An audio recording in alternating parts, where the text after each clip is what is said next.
Hi hello నమస్తే welcome to Telugu 360 this is Chandu. So ఇప్పుడు మన ముందు ఒక గెస్ట్ ఉన్నారనమాట. లైక్ స్టార్టింగ్ ప్రొడ్యూసర్గా, ఆస్ట్రాలజర్గా అండ్ ఇప్పుడు డైరెక్షన్లో కూడా అడుగు పెట్టేశారు. సో హరిత గోగినేని గారు ఆవిడ మన ముందు ఉన్నారు. ఆవిడతో మాట్లాడదాం. అండ్ ఫస్ట్ ఆఫ్ ఆల్ నాకు ఒక డౌట్ ఉంది, ఆ పేరులో ఒక డౌట్ ఉంది. సో అది కూడా క్లారిఫై చేసుకుందాం. హాయ్ హరిత గారు. అంటే హాయ్ హరిత అని వెంటనే నచ్చ వచ్చేస్తుంది. సో హరిత గోగినేని, బాబు గోగినేని గారికి ఏమన్నా రిలేటివ్సా మీరు? డైరెక్ట్గా అయితే కాదు, ఇనీషియల్ ఉంది కాబట్టి ఎక్కడైనా ఉండొచ్చేమో తప్ప మాకు అస్సలు తెలియదు. ఫ్యామిలీ ట్రీలో ఎక్కడైనా కలిస్తే తెలీదు. బట్ కంప్లీట్ గా తెలిసినా కూడా మేమిద్దరం ఆపోజిట్. ఎందుకంటే ఆయన అప్పట్లో బిగ్ బాస్ కి వెళ్ళి బాగా ఫేమస్ అయ్యారు అనమాట. అలా కాదు, ఆయన ఎథిస్ట్ గా చాలా ఫేమస్. అవును, అంతకుముందు ఒక దాని గురించి బాగా ఫేమస్ అయ్యారు. బిగ్ బాస్ వాళ్ళు ఇంకే ఫేమస్ అయ్యారు. అవును. సో నేను డెవోషనల్, ఆయన అది కాబట్టి అసలు మా ఇద్దరికి ఎటువంటి సంబంధం ఉండే ఛాన్స్ కూడా లేదు. ఆస్ట్రాలజీ నుంచి ఫిలిం ప్రొడ్యూసింగ్ నుంచి డైరెక్షన్ ఎలా? అనుకోకుండా జరిగే ప్రయాణాలే, ప్లాన్ అయితే ఏం కాదు. ఎందుకంటే ఆస్ట్రాలజీ అనేది శాస్త్రం నుంచి వచ్చింది. వేదిక్ ఆస్ట్రాలజీ నేను చేసింది శాస్త్రం సంబంధించింది కాబట్టి అది భగవంతుడి అనుగ్రహంతోనే వచ్చేదే. ఎందుకంటే చదువు అనేది రావటమే ఫస్ట్ చాలా కష్టమైన విషయం. అందులో శాస్త్రం రిలేటెడ్ చదువు అంటే చిన్న విషయం అయితే కాదు. సో అందులో నా క్రెడిట్ ఏం లేదు, భగవంతుడు నాకు ఇచ్చిన ఇదే. ఈవెన్ డైరెక్షన్ కూడా నేను అసలు ఏదో అంటే నేను కావాలనో వచ్చో ప్రయత్నించో అయ్యింది కాదు. అది కూడా ఇట్ జస్ట్ హ్యాపెండ్. సో నేను అందుకే ఎప్పుడు చెప్తుంటా, డైరెక్షన్ అనేది నా డ్రీమ్ కాదు, ఇట్స్ మై డెస్టినీ అని. సో అలాగా నేను వచ్చి చేశాను తప్ప ప్లాన్డ్గా అయితే నేను చేసింది కాదు. ఇంకా నా ప్లాన్డ్గా అనుకున్న కెరియర్కి అసలు ఇంతవరకు నేను వెళ్ళలేదు నా లైఫ్లో. ఓకే, ఏం ప్లాన్ చేసుకున్నారు యాక్చువల్లీ? నేను చెప్పను. ఆ రోజు గుర్తుంచుకొని నేను మళ్ళీ పిలిచి, చందు నీకు ఆ రోజు ఇంటర్వ్యూలో చెప్పలేదు కదా, ఇదే నేను ప్లాన్ చేసుకున్న కెరియర్, ఇప్పుడు నేను అయినా రీచ్ అయిన తర్వాత చెప్తాను. రీచ్ అయ్యాక చెప్తా. అయితే లైక్ ఇప్పుడు వరకు మీరు చేసిందంతా ప్లాన్ చేసుకోకుండా ఆటోమేటిక్ అంటే లైక్ మీరు అనుకోకుండానో వచ్చేసారని చెప్పేసి అన్నారు కదా. ఒకటి ఉంది అనుకొని చేసింది పాస్ట్ లో. బేసికల్గా సర్వైవల్ కోసం నేను జాబ్ స్టార్ట్ చేసిన. 17 years నుంచి వర్క్ స్టార్ట్ చేసిన. ఇంజనీరింగ్ రిలేటెడ్ చేశారా? లేదు, చేయలేదు. చేయలేకపోయాను కాబట్టి సాఫ్ట్వేర్ ఇంజనీర్ అయ్యా. సో అదొకటి నేను పర్పస్ఫుల్గా అయ్యాను. ఒక కసితో అవ్వాలి అనుకొని నేను చేయాలనుకున్న జాబ్ ఇప్పుడు వరకు అయితే అదొకటే, సాఫ్ట్వేర్ నేర్చుకొని సాఫ్ట్వేర్ ఇంజనీరింగ్. ఇప్పుడు అంటే లైక్ చాలా మంది ప్యాషన్తో ఇండస్ట్రీకి వస్తూ ఉంటారు, చాలా మంది అనుకోకుండా వచ్చేస్తూ ఉంటారు. సో ఒకవేళ ప్యాషన్తో వచ్చే వాళ్ళు కాకుండా మీలా అంటే మీరు ఇప్పుడు చెప్పారు నేను ఇలా రావాలనుకోకుండానే ఇటు వచ్చేసాను. ఇప్పుడు ప్యాషన్ని ఫాలో అయ్యే వాళ్ళు ఫాస్ట్గా రీచ్ అవుతారా, లేదు ఇలా అనుకునే వాళ్ళు ఫాస్ట్గా రీచ్ అవుతారు? ప్రొఫెషన్ లాగా ట్రీట్ చేసి ప్రాపర్ గ్రౌండ్ వర్క్ చేసే వాళ్ళు రీచ్ అవుతారు. ఓకే, అంటే ప్యాషనేట్గా ఉన్న వాళ్ళు కూడా గ్రౌండ్ వర్క్ చేస్తారు కదా. జడ్జ్ చేయలేంగా. ప్యాషన్ అనేది చాలా రకాలు ఉంటుంది. అది ఎయిర్లో ఉందా గ్రౌండ్లో ఉందా అనేది ఇంపార్టెంట్. సో ప్రొఫెషన్ లాగా చూస్తే మాత్రం ఎవరైనా దాని రిజల్ట్స్ చూడొచ్చు అనేది నేను బిలీవ్ చేస్తాను. Okay, and coming to the fear, trailer చూసినప్పుడు అంటే కొన్ని భయపెట్టే కూడా ఉన్నాయి. అంత హారర్గా ఎలా థింక్ చేశారు మీరు? నిజంగానా? కొన్ని భయపెట్టే ఉన్నాయి. అండ్ నాకు తెలిసి అంటే ఈవిడ ఒక సిచ్యువేషన్ అంటారు కదా, ఆవిడ నువ్వు బయటకు వెళ్తుంటే ఎవరేం చెప్తారో ఏది వినాలని భయం వేస్తుందని చెప్పేసి. సో ఎక్కడైనా చిన్న హింట్ ఇచ్చారు ఆడియన్స్కి, లైక్ ఈవిడే ఏదైనా ట్విస్ట్ ఏదైనా ఉండొచ్చు అని చెప్పేసి? అంటే బేసికల్గా ఏంటి అంటే హింట్స్ ఇవ్వకూడదని నేను చాలా కష్టపడ్డాను. హింట్స్ వెళ్ళినా కూడా పర్వాలేదు. నాకేంటంటే ఆడియన్కి ఎంతో కొంత క్యూరియాసిటీ, ఇంట్రెస్ట్ దీని మీద రావాలి అన్న ఉద్దేశంతోనే మనం టీజర్ ట్రైలర్స్ కట్ చేస్తాము. సో ఆ ఉద్దేశమే మేజర్గా. హింట్స్ అంటే తెలీదు నాకు. అయితే నేను కనిపెట్టినట్టే, ఓకే నేను కనిపెట్టినట్టే. Okay, and coming to like direction పరంగా మీరు ఎప్పుడైతే ఫస్ట్ ఈ స్టోరీ తీసుకున్నారో వై హారర్ జానర్ అని మీరు అనుకున్నారు? ఇది ప్యూర్ హారర్ కాదు Chandu, it's suspense thriller genre with some horror elements ఉంటుంది. ఇంకా దాచారు. సో నేనేంటి అంటే చెప్పాను, నాకు అభి ఎప్పుడు చెప్తాడు ఫస్ట్ సినిమానే లాస్ట్ సినిమా అనుకొని చేయాలి, కానీ ఇదొకటి ఇంకొకటి ఉంటుంది అని చేయకూడదు. కంప్లీట్గా 100% ఇప్పుడు చేసే మూవీకే పెట్టాలి అని నాకు ఇది నేర్చుకునే ప్రయాణంలో చెప్పిన దాన్ని నేను చాలా సీరియస్గా తీసుకున్నా. సో ఫస్ట్ మూవీ బెస్ట్ మూవీగా చేయాలి, ఎలా చేయాలి అనేటప్పుడు నా దగ్గర ఉన్న రైటింగ్స్లో ఒక స్టోరీ నేను పిక్ చేసుకున్నా, అదే ఫియర్. సో మూవీ చూసిన తర్వాత ఆర్టిస్టే కాకుండా మేకర్ నేను కనపడాలి, నాలోన రైటర్ కనపడాలి, నాలోన ఎడిటర్ కనపడాలి అనే స్వార్థం. సో దాంతో డిజైన్ చేసుకున్న పిక్చరే మూవీ. So fear. సో ఆడియన్కి దగ్గర అవ్వాలి అన్న ఒక స్వార్థంతో ఈ చిత్రాన్ని నేను చేయటం జరిగింది. లైక్ వేదిక గారు అంటే లైక్ ఇప్పటివరకు ఆవిడ రీసెంట్గా ఆవిడ ఒక అంటే హారర్ టైప్ కూడా ఒక వెబ్ సిరీస్ ఒకటి చేశారు కదా. సో ఈ మూవీలో మీకు ఎంత యూజ్ అయ్యారు వేదిక గారు? తను మంచి అసలు చాలా మంచి పర్ఫార్మర్, అసలు నో డౌట్ అబౌట్ ఇట్. అంటే మన సినిమా తీసారని నేను చెప్పట్లా, జెన్యున్గా ఒక రిసోర్స్గా చెప్తున్నా. She do very proper work. అంటే తను షూటింగ్కి వచ్చే ముందే చాలా వెల్ ప్రిపేర్డ్గా వస్తారు. అసలు అదైతే నేను షాక్. అంటే నేను అంత ప్రిపేర్డ్గా వస్తారని అనుకోవాలి. ఎందుకంటే నేను దానికి స్క్రిప్ట్ ఇచ్చిన ఫోన్లో మేము వర్క్షాప్ చేసేది. అంటే తను వేరే సిటీలో షూటింగ్లో ఉండే, షూటింగ్ గ్యాప్ లంచ్ ఈవినింగ్ టైంలో తను కాల్ చేసేవాళ్ళు. కాల్ చేసి నన్ను ప్రతి ఒక్కటి ఈ సిచ్యువేషన్లో నేను ఎలా అనుకుంటున్నారు మీరు అని నన్ను అంటే నేను కదా ఆ పాత్రను సృష్టించింది, సో మీరు ఎలా కావాలనుకుంటున్నారు అని అడిగితే నేను చాలా ఇబ్బంది పడ్డా. ఫోన్లో చెప్పాలి కదా కొన్ని విషయాలని ఇబ్బంది పడుతూనే అట్లాగే మేము వర్క్షాప్ చేసుకొని ఉండే. ఎప్పుడైతే తను షూటింగ్కి వచ్చిందో ఇంత బుక్ పట్టుకొని వచ్చారు. నేను ఇచ్చింది ఇంత ఉండొచ్చు, ఇంత బుక్ పట్టుకొని వచ్చారు.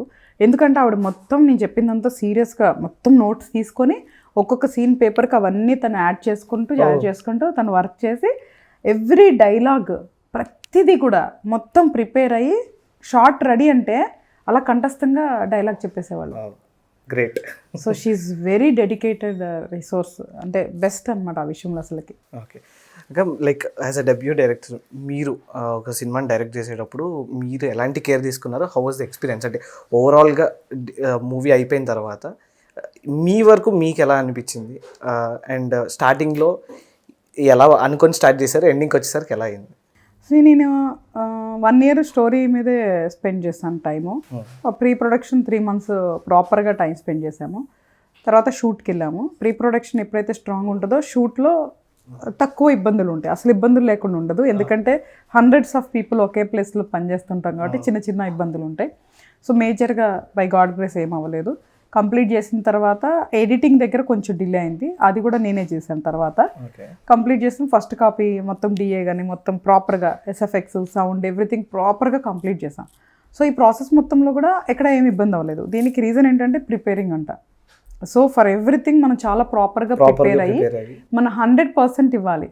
ఎక్కడ కూడా డీవియేషన్ కానీ మనం లీనియంట్గా కానీ ఉండకూడదు. సో జెన్యున్గా మనం 100% ఇచ్చేసేయాలి దానికి. అప్పుడు సమస్యలు అనేవి తక్కువ వస్తాయి, ఏమంటారు మిస్టేక్స్ కూడా తక్కువ ఉంటుంది. సో మనకి హెల్ప్ ఏంటి అంటే ప్రీ ప్రొడక్షన్ ప్రాపర్గా చేసుకోవటం చాలా హెల్ప్ అవుతుంది. మూవీ మొత్తంలో ప్రీ ప్రొడక్షన్ చాలా కీ రోల్. సో అది ప్రాపర్గా ఉంటే ఇబ్బంది ఉండదు. ఓకే. అండ్ నెక్స్ట్ అంటే లైక్ ఎవ్రీ డైరెక్టర్కి ఒక అంటే ఒక సినిమా స్టార్ట్ చేసినప్పుడు ఫస్ట్ సినిమా తర్వాత సెకండ్ సినిమా ఇలా చేసుకుంటూ వెళ్ళేటప్పుడు ఒక ఇలాంటి సినిమా తీయాలి, ఒక డ్రీమ్ ప్రాజెక్ట్ అనేది ఒకటి పెట్టుకుంటారు. ఫర్ ఎగ్జాంపుల్ రాజమౌళి గారిని ఎగ్జాంపుల్ తీసుకుంటే ఆయనకి మహాభారతం అనేది డ్రీమ్ ప్రాజెక్ట్. సో అలా మీకు ఏదన్నా డ్రీమ్ ప్రాజెక్ట్ ఏదన్నా ఉందా? నేను ఈ రేంజ్ మూవీ తీయాలి, ఇలాంటి మూవీ తీయాలి అనేది మీకు ఏమన్నా డ్రీమ్ ప్రాజెక్ట్ అయిపోయేదన్నా? నేను యాక్చువల్గా నా దగ్గర మల్టిపుల్ స్టోరీస్ ఉన్నాయని చెప్పాను కదా. బేస్డ్ ఆన్ ఆడియన్స్ కానీ నాకు వచ్చే రెస్పాన్స్ బట్టి నెక్స్ట్ స్టోరీ నేను పిక్ చేసుకోవడం అయితే జరుగుతుంది. బట్ నా డ్రీమ్ ప్రాజెక్ట్ అంటే మాత్రం మైథాలజీ.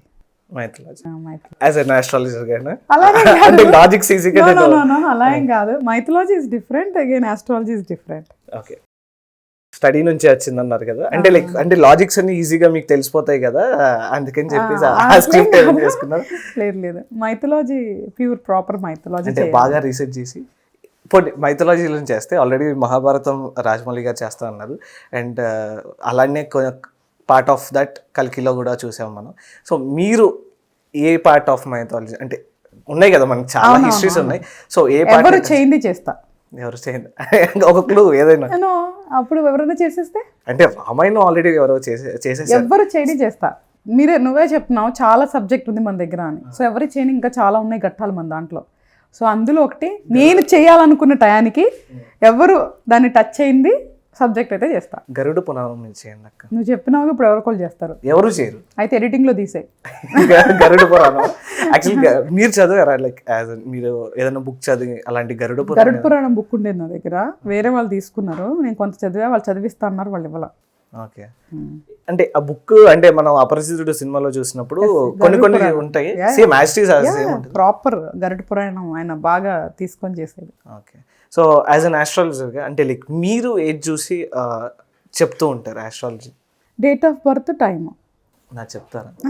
టైం పడుతుంది చాలా. ఆఫ్టర్ మూవీ రిలీజే అపాయింట్మెంట్ తీసుకోవాలి. ఓహో, వెబ్సైట్కి వెళ్ళి అపాయింట్మెంట్ బుక్ చేసుకుని అప్పుడు మీ దగ్గరికి రావాలి. లైక్ రీసెంట్గా చాలామంది ఆస్ట్రాలజీ పేరుతో చాలా కమెంట్స్ చేయడం, ఇండస్ట్రీ వాళ్ళ మీద కమెంట్ చేయడం అన్నీ జరుగుతున్నాయి కదా. అలాంటి వాళ్ళకి మీ response or as an astrologer మీరేం చెప్తారు వాళ్ళ? యాజ్ ఏ ఆస్ట్రాలజర్ కాదు చందు, యాజ్ ఏ మనిషిగా చెప్తానంట నేను. అంటే ఏ మనిషి అయినా ఒకళ్ళ పర్సనల్ లైఫ్ గురించి వాళ్ళ కన్సర్న్ లేకుండా కమెంట్ చేయకూడదు. అది ఏ ఫీల్డ్ అయినా కానీ. ప్రతి ఫీల్డ్లో మోసాలు చేస్తారు చందు. ఆస్ట్రాలజీ అనే కాదు, మూవీ అనే కాదు. ఇప్పుడు రియల్ ఎస్టేట్లో మోసాలు చేసే వాళ్ళు ఎంతమంది ఉన్నారు? చాలా. అలాగే నువ్వు ఇంకా ఎనీథింగ్, బ్యాంకింగ్ తీసుకో, సెక్టరు ఏమంటారు, ట్రేడింగ్ తీసుకో, బిట్ కాయిన్స్ తీసుకో, నువ్వు ఏ విధంగా చూసుకున్నా డబ్బు కోసమే మోసాలన్నీ జరుగుతూ ఉంటాయి. సో ఇది కూడా అంతే. ఇప్పుడు మీరందరూ మాట్లాడుకుంటున్నారు, ఆ వ్యక్తి అలా మాట్లాడబట్టే ఈ సక్సెస్ కదా బేసికల్గా. అదే వాళ్ళకి కావాల్సింది. సో మనలాంటి వాళ్ళు ఏమనుకుంటాం, అమ్మ మనల్ని ఎవరు తిట్టకూడదు, మనల్ని ఎవరేమనొద్దు, మనం చాలా జాగ్రత్తగా ఉన్నాం మనం అనుకుంటాం. వాళ్ళకేం తిడితే నాకెందుకు, నేను ఫేమ్ అవ్వాలనుకుంటారు అంతే. మేబీ పర్పస్ఫుల్గా కూడా చెప్పేసి ఉండొచ్చు. అండ్ మీరు ఒక పేరు పెట్టేసుకున్నారు కదా, అది ప్రాబ్లం అవుతుందా లేదు, బాగానే వెళ్తుందా? ఏం పేరు? Smiling queen.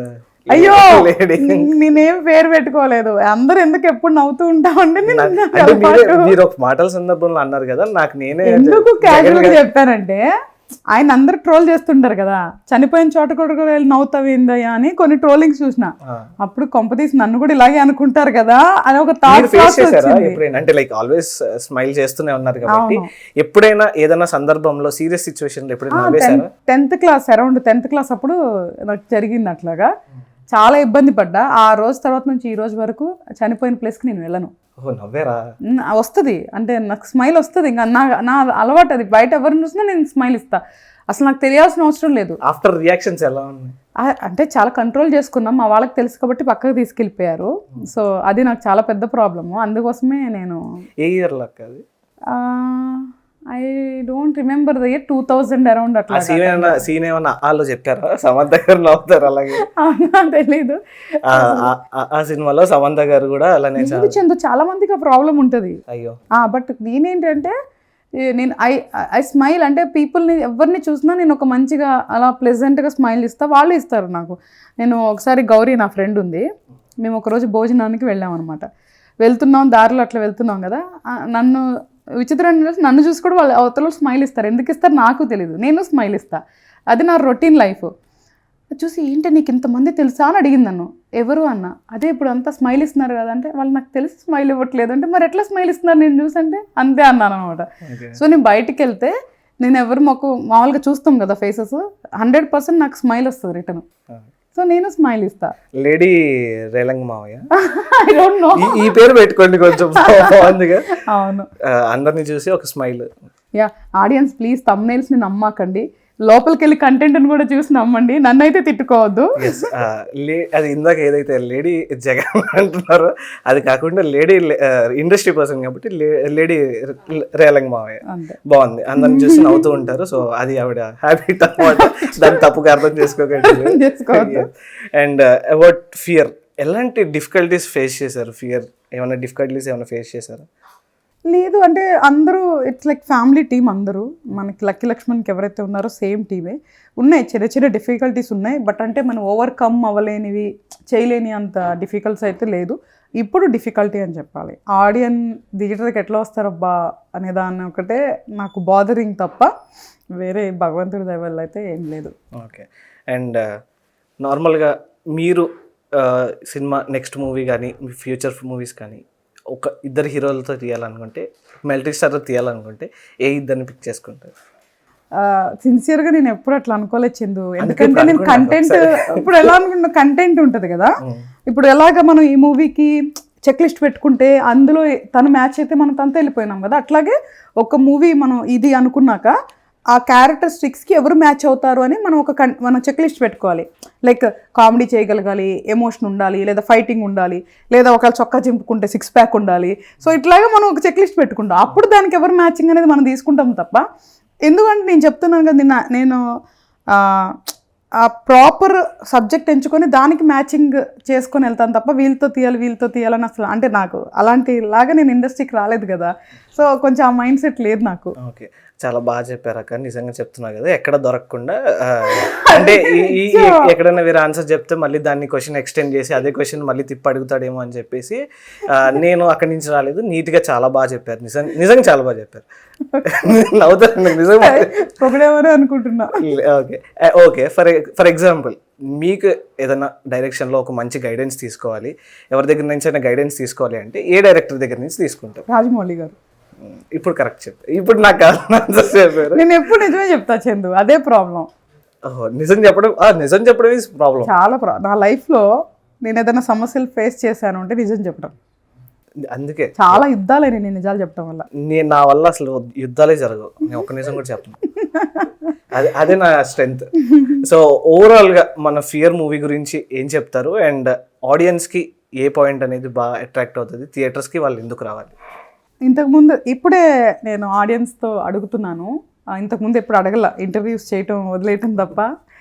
అడగటం కూడా చాలా హ్యాపీగా ఉంది. నాకు తెలియదు ఎంతమంది చూస్తారనేది నాకు తెలియదు, కానీ సో నేను తెలుగు అమ్మాయిని, మీలో ఒక అమ్మాయిని. ఇందులో ఇది ట్యాగ్ లైన్ అన్నిటిలో ఉంటుంది, అన్ని వీడియోస్లో ఇదే ఉంటుంది ఇప్పటి నుంచి, ఎందుకంటే అది నిజం కాబట్టి. మీలో ఒక దాన్ని. సో ఎటువంటి అంటే ఒక ఇండస్ట్రీకి వస్తే బ్యాక్గ్రౌండ్స్ ఉండాలి, సపోర్ట్స్ ఉండాలి అంటారు కదా. నాకైతే మీకు తెలిసిందే ఎలాంటి సపోర్ట్ బ్యాక్గ్రౌండ్ లేకుండా వచ్చినాను. సో ఒక మనిషి దగ్గర టాలెంట్, స్కిల్ ఉంటే, కంటెంట్ బాగుంటే తెలుగు ప్రేక్షకులు ఆదరిస్తారు అనేది నిజమైతే మాత్రం ఒక్క అవకాశం డెఫినెట్గా మన ఫియర్ సినిమాకి కూడా ఇవ్వండి. మీరు స్పెండ్ చేసే మనీకి కానీ టైం కానీ వేస్ట్ అనే మాత్రం అనిపించకుండా అయితే నేను చేశాను, అదొక్కటి నమ్మండి. డెఫినెట్గా స్క్రీన్ ప్లే కాన్సెప్ట్ ఉంది, కానీ అది నేను అంటే ఎక్కువ దాన్ని అంటే అడ్వర్టైజ్ మోడ్లో నేను చెప్పాలనుకోవట్లేదు. బట్ కానీ ఒక్కటైతే ఖచ్చితంగా చెప్తాను, మీరు వెచ్చించిన ధనానికి సమయాన్ని మాత్రం వృధా అని అనిపించకుండా అయితే మాత్రం నేను చేశాను. సో కంపల్సరీగా మీలో ఒకళ్ళు ఇలాంటి ఏమి సపోర్ట్ లేని ప్లాట్ఫామ్లో నుంచోవాలి అంటే అది ఓన్లీ ప్రేక్షకుల వల్ల మాత్రమే అవుతుంది. ఎంత పెద్దవాళ్ళైనా చిన్నవాళ్ళైనా ఈ ఇండస్ట్రీలో ఉంచున్నది కేవలం ప్రేక్షకుల యొక్క ఆదరణ, వాళ్ళ యొక్క ఆశీస్సులతోనే. సో అవి నాకు కంపల్సరీగా కావాలి. December 14th నుంచి థియేటర్స్లో మన సినిమా వస్తుంది. సో తక్కువ స్క్రీన్స్తోనే రావచ్చు, కానీ కంపల్సరీగా మీరు మీ ఫ్యామిలీతో చూడండి. ఎందుకంటే సస్పెన్స్ థ్రిల్లర్ కదా, ఫియర్ కదా, పిల్లల్ని తీసుకెళ్ళకూడదు, ఫ్యామిలీని తీసుకెళ్ళొద్దు అనుకోవద్దు. ఇది ఫ్యామిలీ మూవీ. అది ఏంటనేది నేను రిలీజ్ అయిన తర్వాత మాత్రమే చెప్పగలను, ముందు నేను చెప్పలేను. So suspense thriller audience, commercial audience, normal audience, family audience అందరూ హ్యాపీగా థియేటర్కి వెళ్ళి ఈ సినిమాని చూడొచ్చు.